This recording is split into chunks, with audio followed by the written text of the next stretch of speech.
everybody. Oh, should I keep this up with me? Or should I put it down?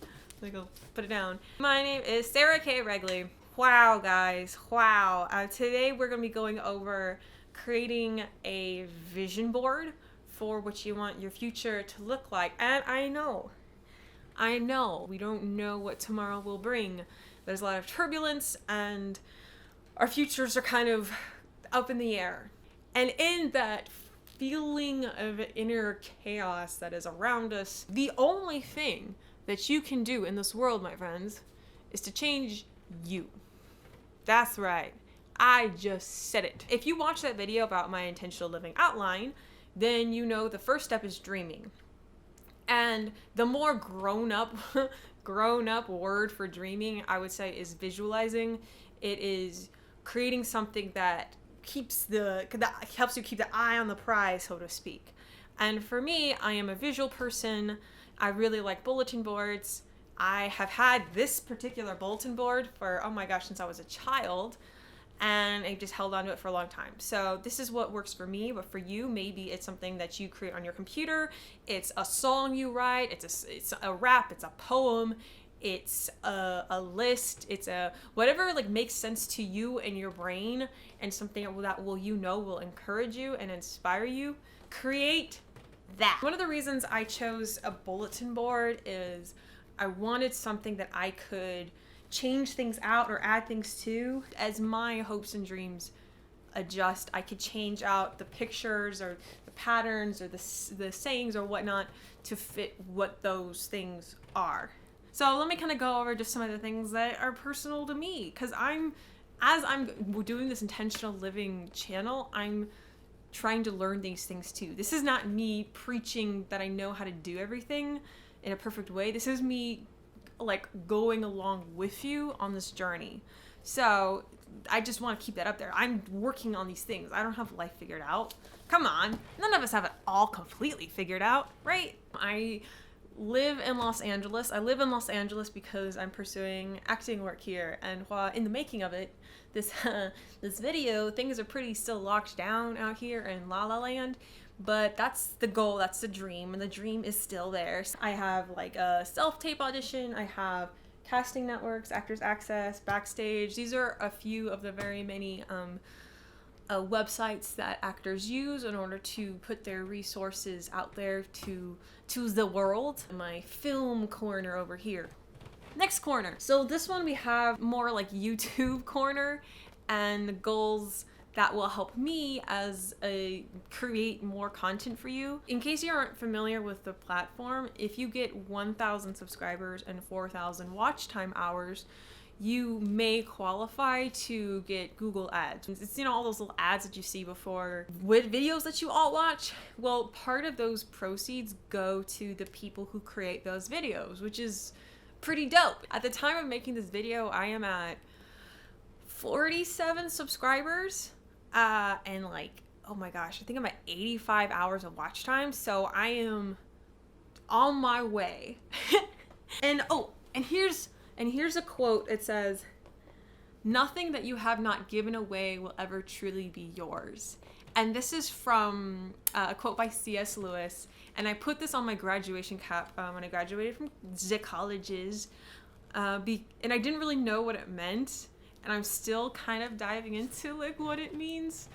But the more I'm finding that I share parts of me with other people, the more I share my ideas on YouTube, the more I share my sense of humor, the more I share my acting abilities, the more those things actually feel like they're mine. And it sounds really counterintuitive, but if you think about it, you think of all your favorite artists who you listen to, and if you never had listened to their music, then their music would never have been theirs. You feel me? Like I love listening to Otis Redding, and Otis Redding passed away long before I would have never been able to know the guy, but because he sang his music and recorded it, then his music is his even after he died. So I know I went like mad deep totally. But that's one of the reasons this really resonates with me, is I'm a very introverted person in life, and I'm hesitant to share things with other people and share myself with other people. and I'm trying to overcome that fear. Okay, so we're gonna get into these next corners over here. I'm gonna use my knee to help prop this up. This is super cool looking. Okay, so down here, it's a bit more, very more personal goals in terms of growth. I want to get married one day to a wonderful, loving man who is supportive and kind and would make a great father, who loves God, who is just an awesome dude. So I have a set of wedding rings here, and then I want kids someday, and there's like a pregnant white lady, and if I was pregnant, I would be a pregnant white lady. So I put a pregnant white lady. And then I have like a picture of like a little house. Now, I've never been fond of like big bougie looking fancy grand old structures. I like little cute homey houses. And someday when I have a house of my own, that's the kind of house that I want. So I have a picture of that right here. And in this little personal thing, I have fail and try again tomorrow. And when I was building this, I felt the immediate sense of fear of like, dang, Sarah, you're being pretty ballsy to like put all this stuff out there for the world, but I have to be willing to fail. I have to try to fail and keep going, or else none of these things will ever come into fruition. And then down here, I have this picture of a guy. He looks like an Asian dude in a play, and I don't know what play, and I don't know which Asian dude, but I love theater. I love theater so much. It's my baby. It's what I studied in college. Honestly, if I could just do theater every single day for the rest of my life, I would just be happy. Well, maybe not. I want to have kids. I want to love my kids and husband and do theater. I want that to always be a part of my life, so I have to keep it on. My board. I gotta keep it on my board, y'all. And one other thing I want to note about creating your vision board is that your vision board needs to be authentic to you. It looks like you. Like if you see this and you know me, you're like, yep, that looks like Sarah. There's like, it's kind of messy and there's patterns and colors everywhere. I have like music notes because I love music. I have butterflies because butterflies have a special meaning to me. But that's me, and it looks like me, and I want it to look like me. I want to be a best version of me. I don't want to be trying to be somebody else. Right. I guess this is more like way more personal than I was anticipating. But that is what this is for you. This is what your journey looks like for you.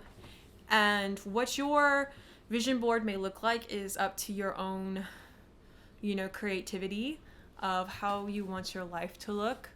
And while it's true that whatever you dream may not ever happen in the way that you might wish it would have happened or how you want it to happen today, but starting the dream today is the only way you're even going to come remotely close. And so you either have the choice to try and maybe fail, or to not do anything and for sure fail and try again tomorrow. That sounded so inauthentic. I'm like, tomorrow. This is kind of definitely a fun project to work on, especially if you're stuck at home, because it just really lets you take that step of allowing yourself to dream and put it in a format that you can come across it every single day, and I can hold on to my dream. I'm physically holding it. I'm holding it. Okay. All right. Enough about me. I hope that you guys have a wonderful rest of your day. Stay safe out there and take care. Goodbye.